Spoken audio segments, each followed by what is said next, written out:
If you follow me on Instagram, you know that I recently went to Charleston to visit one of my best friends from college. We had the most amazing trip, so today I wanted to put together a little video giving you the highlights of what we did.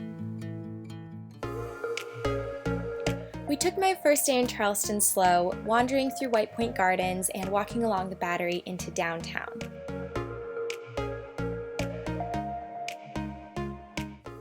For our first breakfast in Charleston, we went to one of my friend's favorite vegan restaurants called Gnome Cafe.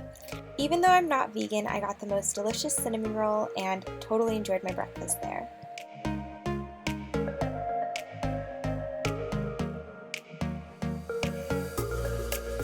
After breakfast, we made our way down to White Point Gardens, which is right near downtown Charleston along the Battery. It's a beautiful park, and we just spent the afternoon wandering through the tree-lined paths and taking in the Charleston culture. Then we continued out and walked along the Battery towards downtown, where you'll see amazing Southern-style homes on the left and the beautiful water on the right. We even saw some dolphins, which was really fun. For dinner, we went to Butcher & Bee, which was a delicious restaurant that offers a rotating seasonal menu that has a wide variety of options. We got the hummus to start, and I got a roast beef sandwich for dinner, both of which I would highly recommend.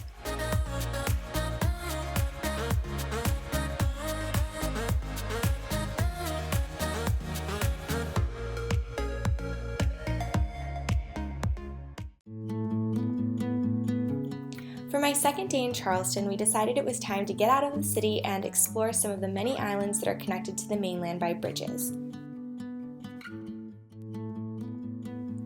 For breakfast that morning, we went to Beach, which is a really cute acai and poke bowl place where you can get breakfast or lunch and little snacks. So I got an acai bowl and my friend got avocado toast. Then we hopped back in our car and we took a bit of a scenic drive through the beautiful downtown Charleston, and then we drove out to John's Island. On the way, we stopped to visit the Angel Oak Tree, which is a 500-year-old oak tree, making it one of the oldest living things in the country. It was such an amazing thing to see, and we just spent a little while wandering around and admiring this amazing plant.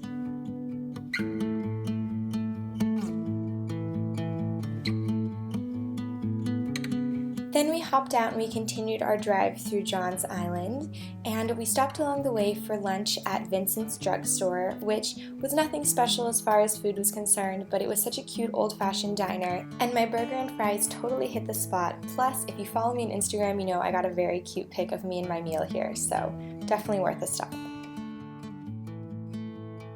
Then we went right across the parking lot to the village market, where we picked up some picnic supplies, including lots of fresh fruit and, of course, a bottle of rosé. And this is the perfect stop along the way if you want to grab some snacks for a picnic at your final destination.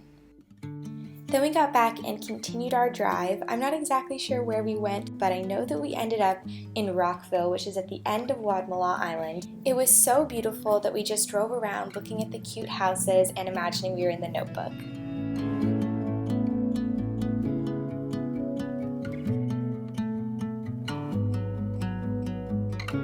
We also stopped at Grace Chapel on our way through Wadmalaw Island. It's the cutest little church with the most beautiful large tree in the front yard that has this incredible Spanish moss hanging from it.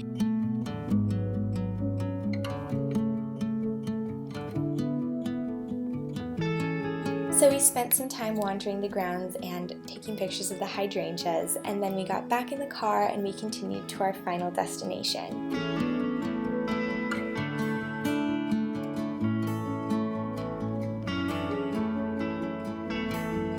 Unfortunately, I can't give recommendations for where to picnic because we actually went to my family friend's private island.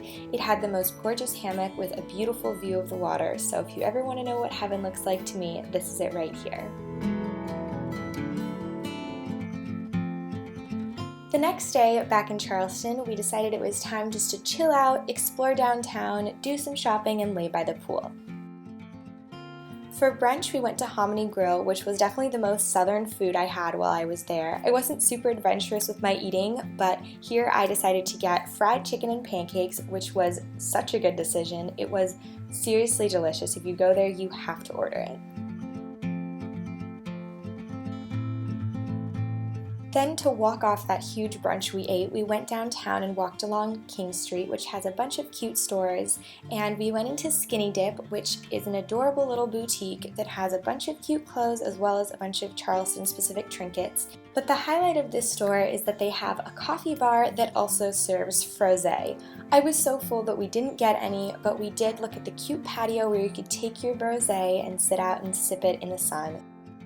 When I was finally able to consider eating food again, we went to Cupcake Down South, which was the cutest little cupcake shop. They have a wide variety of flavors, including a bunch of boozy flavors. I opted to just get a plain double chocolate flavored cupcake, but it was so yummy, and if I go back to Charleston, I will be definitely stopping here again. After that, we ended up just spending the day relaxing by the pool. This is actually at her friend's house, so again, I don't have a great recommendation, but hang by the pool at your hotel or go down by the river and just relax. I found myself yet again in a hammock, so my day was perfect.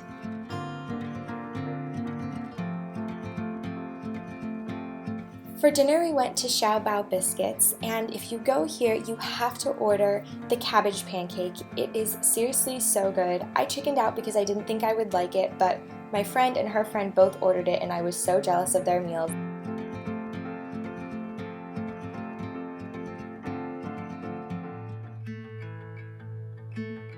For my last day in Charleston, we decided to go explore Sullivan's Island, which is famous not only for its beaches, but also for its history. We started by grabbing breakfast to go at Caviar and Bananas, which had the cutest array of sweets but also had some seriously delicious looking sandwiches. It's just this really cute market where you can go and browse and collect whatever kind of snacks you want for your picnic lunch later on in the day.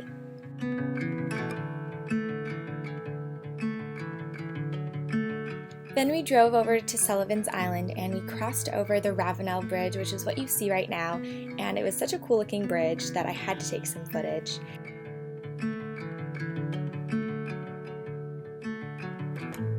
Sullivan's Island is so cute and has so many beautiful beaches, so we just found some parking and wandered along one of the many pathways that leads out to the ocean.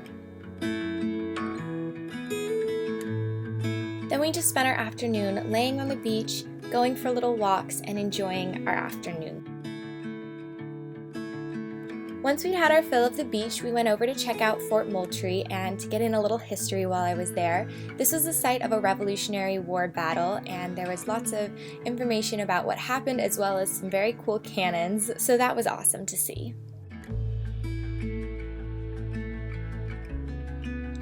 On our way back to Charleston, and for my final meal there, we went to Tavern and Table, which is on Shem Creek in Mount Pleasant.